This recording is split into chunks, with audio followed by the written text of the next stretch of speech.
Johannes Christostomus Wolfgangus Theophilus Mozart is one of the finest examples of what it means to be a prodigy child. You know it is something truly unique when another musical genius, as Joseph Haydn was, says about you, "Posterity will not see such a talent again in 100 years." Mozart composed from the age of 5, while performing before European royalty and basically touring the continent extensively throughout his childhood. His frantic life and composition efficiency resulted in more than 600 works of the symphonic, concertante, chamber, operatic and choral repertoire. Mozart died in his home in Vienna on 5 December 1791 at the young age of 35.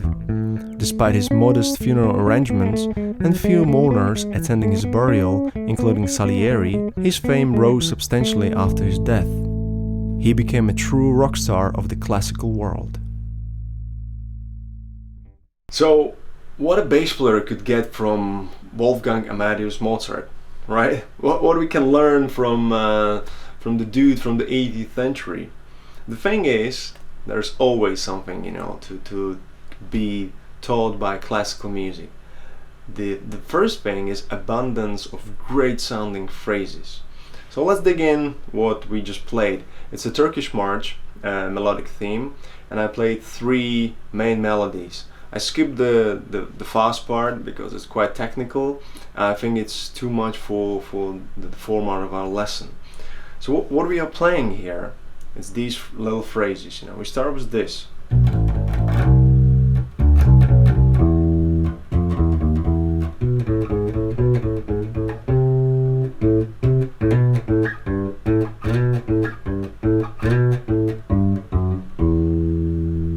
Yeah.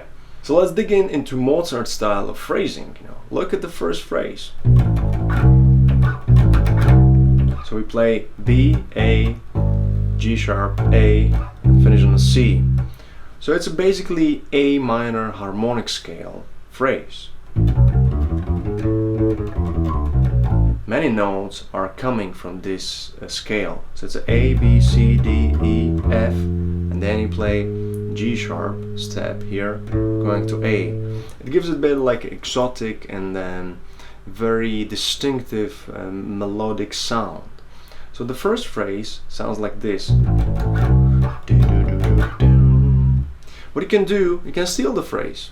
Use it not for playing classical music, but you can use it in your grooves. If I put it in context, I can be grooving hard.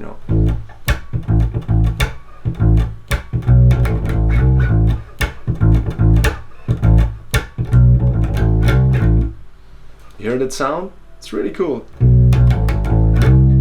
I just changed a rhythm of the phrase and use it for my groove because the notes are great. The combination of notes sounds really great. I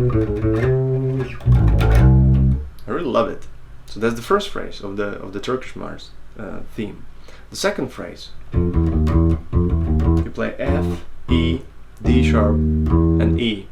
It's basically a bebop phrase because E, the 7th fret on A string, is a 5th, to the A, which is the tonic, right? And when you play F and D sharp around, it's basically you're using semitones as a transitional note and creating a bebop style phrasing. What would you say? Finding the bebop in a Mozart phrase? It's so cool, right? And again, I can try to incorporate it in my style of playing. So I'll give you an example.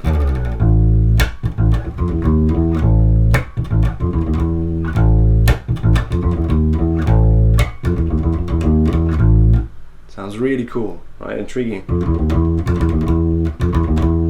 Just listen to the phrase. It sounds awesome. Then I can combine it with the first phrase. I skipped the second one actually. This was the third phrase. It doesn't matter, you can just crisscross through the Mozart phrases and play with them. You get the concept, right? You get the idea. So I skipped the second phrase. If I come back to the second phrase, So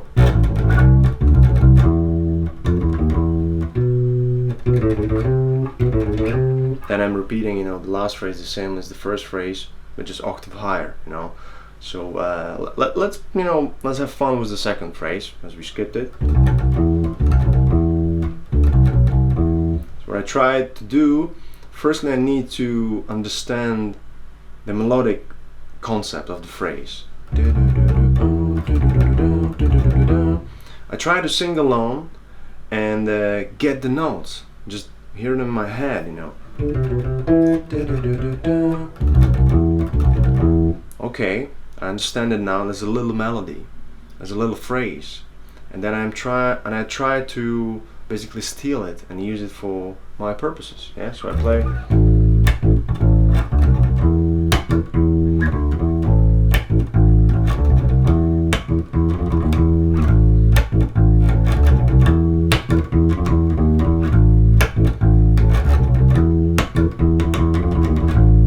This is really cool. I'm just improvising these lines, and it sounds like great transitional notes between two chords, between A and E.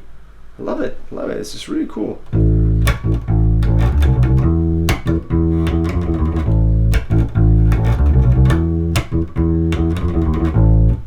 Suddenly I got my own groove, which is sounding really smooth and really awesome, or at least I think. And that's, you know, anyway, if you're having fun with the bass, you know, that's the most important thing, you know, that you find what you play, that it's fun, right?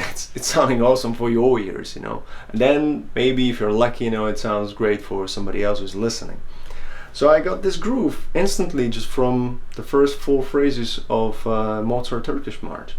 And this is why I love, you know, to take the inspiration from the classical composers like Mozart, because they were geniuses, and they were able to put together such a strong melodic themes that you don't need to play just as it was intended, because of course I think it's 18th century.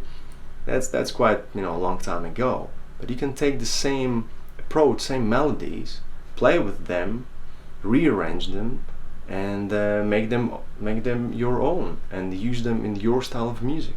That's today's lesson, you know. Dig deep into some really old music, you can call it, but it doesn't matter. It's not important. It's old, you know, or it's demeaning, you know, to call it old. It's still great, right?